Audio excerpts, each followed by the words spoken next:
It looks like we're going to have a small group today, which I'm kind of excited. So if you have a question or anything during the presentation, I can almost guarantee I'm not going to take up all 45 minutes of your time. So if you have a question, please feel free to just interrupt me and ask throughout. I do want to preface this by saying I do not find myself to be an accessibility expert per se. I'm still learning every day, and I'm gaining new tools through our accessibility department. But my name is Rachel Meisner. I am a course designer and the OER coordinator for Pikes Peak Community College. The primary position that I serve at Pikes Peak is the OER coordinator. So I write our OER grant each year, and I develop OER texts. And one thing that we found when we were validating our OER texts is the majority of them were not accessible, so they couldn't be used immediately. And we had issues with accessibility regarding screen readers. Math language is the one that we have the most challenge with. So like, for instance, the astronomy book for OpenStax, most of the community colleges use it, but when you put it on a screen reader for students, it reads the code and not the actual math problems. So that has to be converted. And that's something that I've been working with Robin Eckelberry, who's one of our accessibility people at Pikes Peak with. And so today, I'm really just going to talk to you about the guidelines, the accessibility guidelines that we have to follow legally.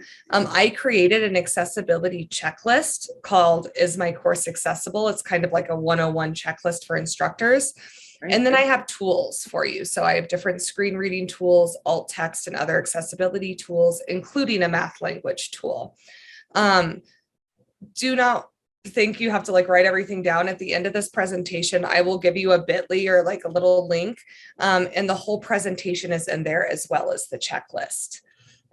So you'll have it. You'll have access to all the links and everything in this presentation at the end of it. So first, I would like to go over the WCAG 2.1 guidelines, and I'm going to preface this by saying WCAG 2.2 is coming out this summer. So guidelines are going to change a little bit, and I'm not exactly sure what that looks like yet. But when you look at accessibility guidelines, this is kind of the landing page. And what I did is I just found WCAG 2.1 at a glance. So it gives you an overview of what you need to be including in your text. So if you have, for instance, right here, provide text alternatives for non-text content. We had a history book that was being written for History 111, and we imported it from Boundless World History. And when you hovered over all of the images, it just said image. And a non-sighted student would not know what that image is. So it is required that instructors provide text alternatives. So then if a mouse hovers over that image, it will say, this is a picture of King George sitting on the throne, or whatever it may be. So that's what we find most in humanities texts, is issues with text alternatives. Captions also are a big thing. So if you're inserting a YouTube video and it doesn't have captions, we're required to caption those. At Pikes Peak Community College, we use a program called UJA. I'm also a CCC Online instructor. If you work for CCC Online, we all instructors have access to UJA, and UJA auto captions videos for you at like a 95 to 98% accuracy rate. So that's a big one. And then content that can be presented in different ways. So I don't work with this one as much because a lot of the texts we have are pretty straightforward, but if something does have to be presented in a table, we do still have to have like a caption and alt text to describe why that content is being presented that way. And then this is where it gets more into like the text side of it. Can I use just a keyboard to read your text without using a mouse and a screen reader? And I'm going to give you a tool to show you how to check that. Time is an instructor thing. Content that causes seizures or physical reactions, I don't deal with that as much, but I'm sure your accessibility office would help. And then inputs other than the keyboard, I'll show you all the shortcuts, and I'll show you some tools that will help you with that. So this is just kind of an overview of WCAG. If you'd like to read the entire guidelines, you certainly can, but they are extensive. So this is kind of just like an overview. So these guidelines are the guidelines that we have to follow legally to make sure that all of our materials, our course materials, are accessible to students. And that's including like labs. So I have a biology teacher who's building a biology course and they want all of their labs to be OER. And I told them every single lab, every single Word document has to be checked for accessibility because it's really a legal issue. So what I did and what I give to all of our instructors is I created a checklist called Is My Course Accessible? And I'll go ahead and open that for you. You guys will have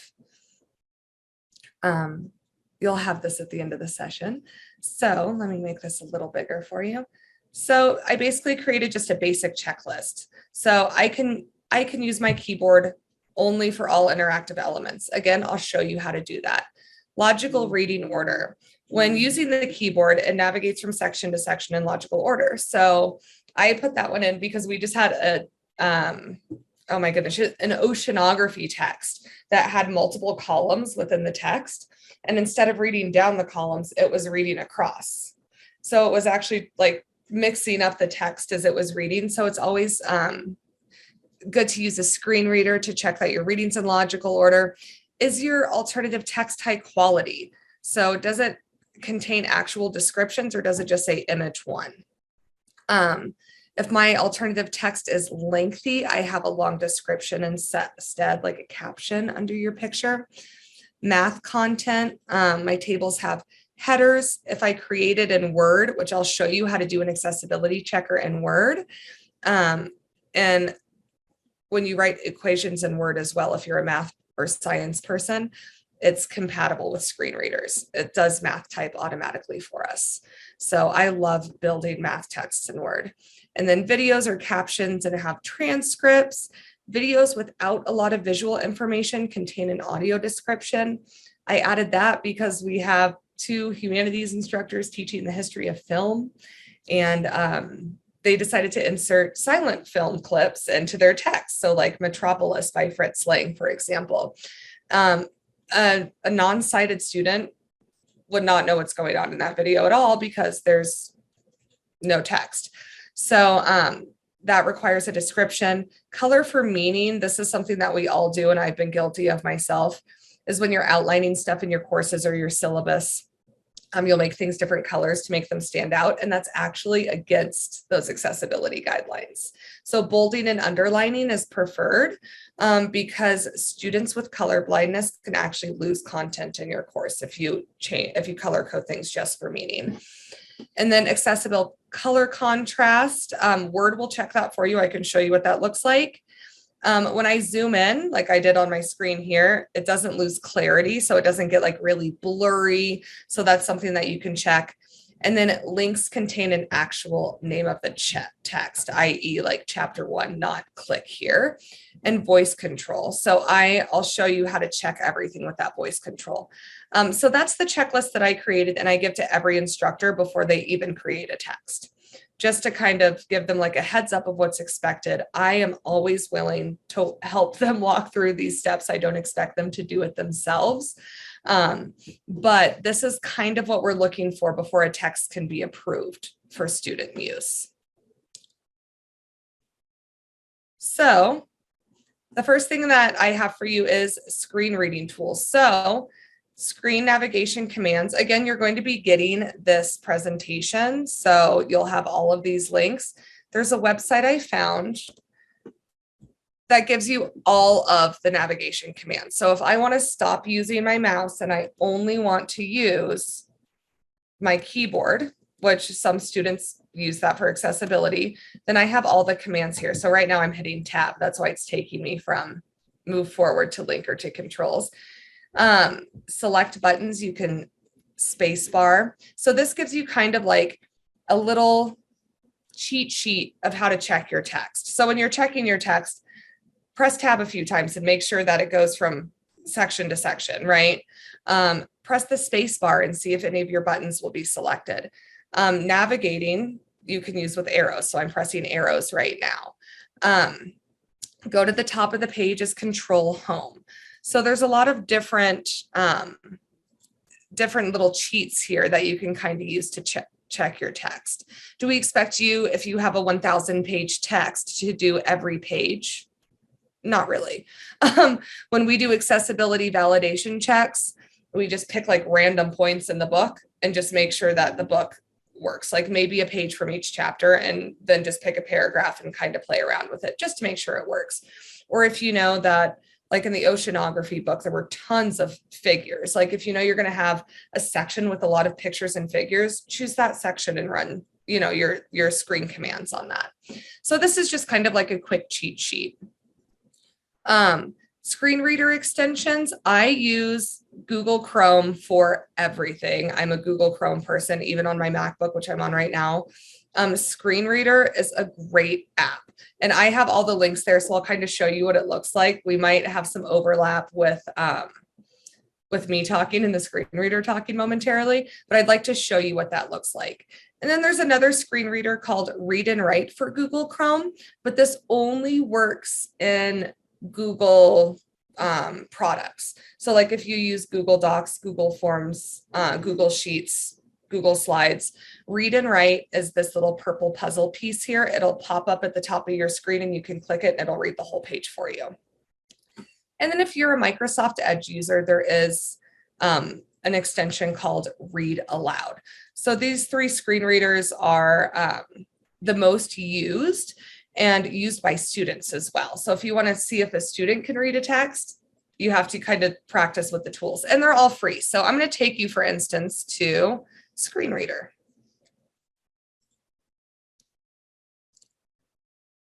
Because I haven't added it to my Google Chrome on this computer yet. So all you would do is go to the link, right, and click Add to Chrome. And then add extension. And now I have Chromevox spoken feedback is ready. And now it's reading my screen, right? So my screen reader is on. Window screen reader, Chrome Web Store tab. Now it doesn't sound beautiful, right? But at least you can see if it's reading your text across the screen. So for instance, is my course accessible? OneDrive tab. Is my course accessible? Checklist.pdf document. Previewing is my course accessible? Checklist.pdf. Previewing is my course accessible? So now it's just telling me that I'm previewing is my course accessible? Checklist.pdf. List of folders, files or items. Grids is my course accessible? Checklist.pdf. Tab. Extensions. Banner. Searching. Okay, so it gets kind of crazy, right? As soon as you hover your mouse over something, it reads everything to you. So typically what I do is if you go to this ... in Google Chrome, click More Tools and click Extensions, and I just turn screen reader off. So now it's off and it's not going to read. But when I'm ready to read a text, I'll pull up that text and then turn the screen reader on. So then it just reads that text for me. And as soon as I'm done, you can just turn it off and it will stop reading.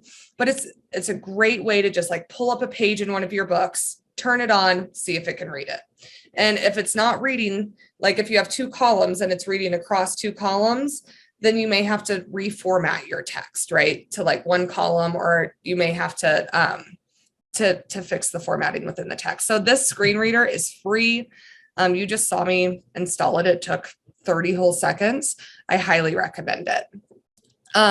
Other tools that I absolutely love, there's one called Web Developer in Google Chrome. I'll show you what that looks like momentarily. Web Developer will show you, if you have an already existing text, if there's alt text and captions and everything within your text already.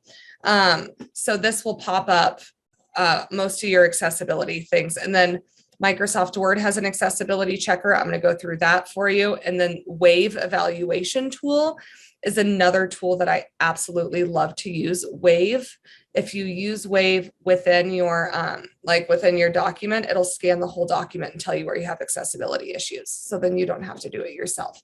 And that one's also free.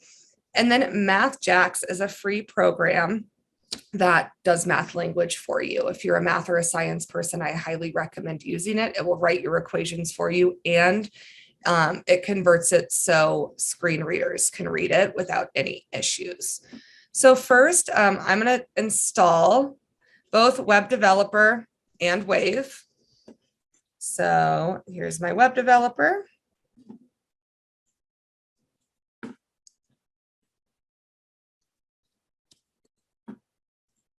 And again, you just click add to Chrome, add extension, and now I have it.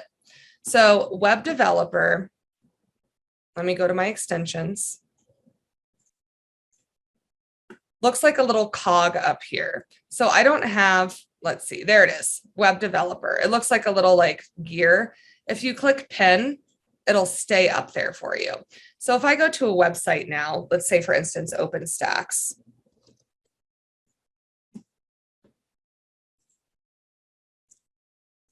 I'm going to go ahead and I'll just do a social science book. Let's do American government. Now as I read this book, come on, view online. If I click web developer now, this little thing pops up and I always go to images and click display alt attributes. So now you can see my alt text popped up, right? An image of a poster that reads, et cetera, et cetera, et cetera. So this book already has alt text built into it, and I can check that on every page. So I go to the next page, and I can, oh, there's a picture here. Let me see if it has alt text. I click on the little cog, display alt attributes, and there it is right there. Then if I wanted to make sure a student can read it, I would just go back to my extensions, turn on that screen reader, prepare yourself. It's going to get loud for a second. Chrome 1.1. What is government? American Government 3. OpenStax. Tab. The term government affects all aspects of people's lives. What we eat, where we go to school, what kind of education we receive. So just from the beginning of that first paragraph, I can see that that reads pretty smoothly, right? And you can use your mouse to click to different sections. Like it started reading up here, but I clicked here and it started reading the first paragraph. So that tells me that it's visual, that it's accessible for non-sighted students. And then when I check my alt attributes, it has a descriptive text image. So I know that this American government book, at least the beginning of the first chapter, has it's accessible, right? It passes an accessibility check. Now here, this doesn't have alt text because it's a table, but it does have a description down here. And you can also check the text to see if there's a description above. And typically if there's no alt text and there is a description above and below, then you are good with that. And then you're good for accessibility. So that's just kind of a couple tools. Now I'm gonna install Wave in Google Chrome and show you what that one looks like. And we'll use the same document. Rachel, I'm sorry to interrupt. Oh, There was no one question in the chat and it's, do you know if math jacks can write equations, expressions for logic or expressions for logic? You know, I'm not sure. We'll go into Math Jacks and we can take a look at it. I'm also going to show you how to do equations in Google, sorry, not Google, Microsoft Word, and that may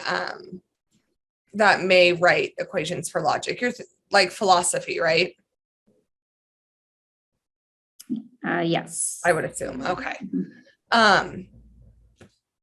So Math Jacks, we'll do that momentarily.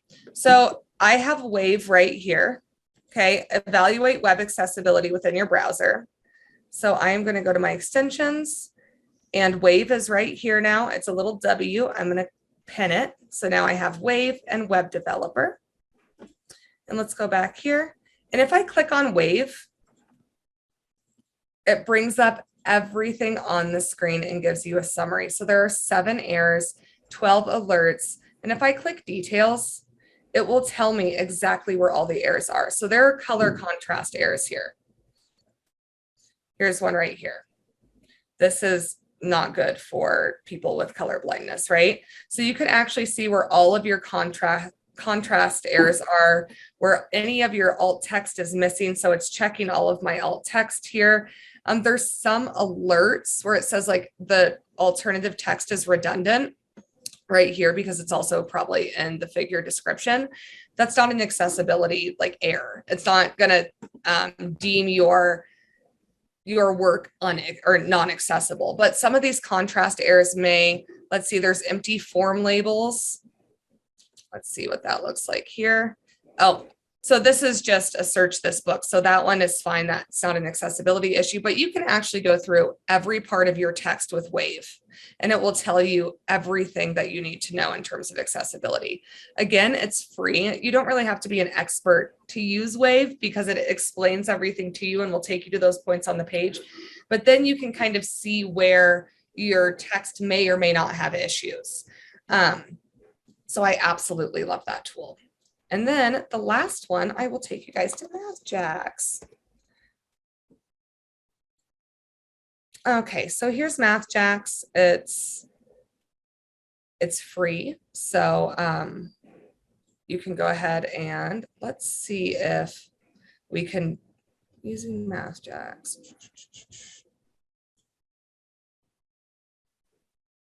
Let's see if they actually use, or if they do logic. That's a really good question. View samples.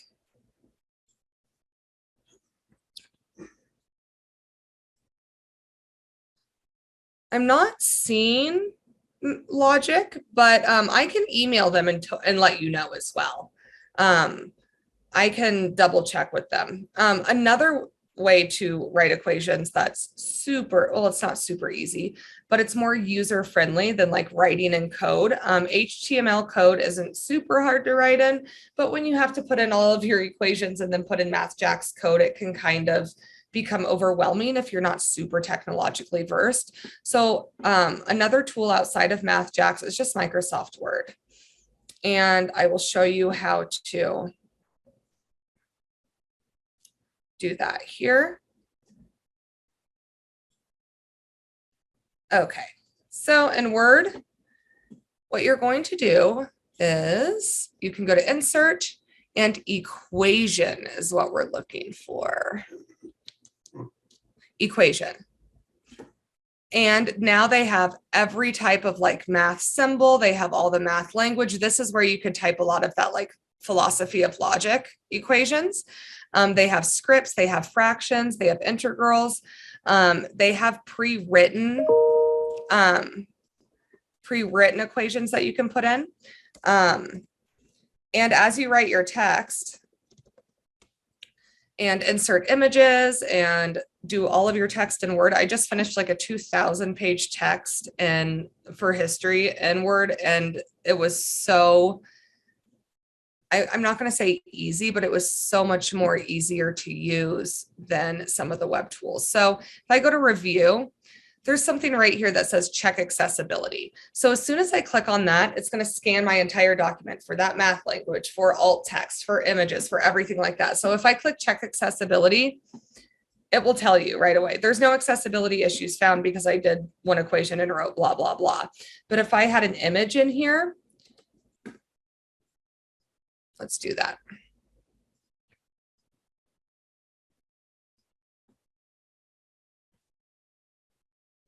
I'm just going to do a manatee. All right, there we go. I'm going to insert that image. Now this doesn't have any alt text, but what we can do is right click on, and look, it already scanned it for me, missing alternative text. It does it in real time. So all I do is right click on it, edit alt text, and then Florida manatee. Some of them will come with alt text built in. And then now if I go back to accessibility, it should fix my alt text here. Oh no, Florida manatee. Let's do this. There we go. And now it recognized my alt text. So Word is a great tool for both math language and most accessibility features. And then what I do is when I'm done with Word, I just do File, Save As, I make it a PDF, and then you can make it like a digital e-textbook. Also, once you're done with your text, You can go to references. Let's say you're writing, I don't know, a 700-page book. If you go to table of contents, it will automatically generate your table of contents and paginate your book for you as well. So like I said, I just did this like 2,500-page history text, and I just did the interactive table of contents, and it paginated everything for me and made all the table of contents links live. So students using a PDF can click on a chapter and it'll take them right to that chapter. So Word is a great accessibility tool. Yeah, so let's see. I think that's really all I had in terms of tools to give you and kind of things to look for. Do you guys have any questions for me?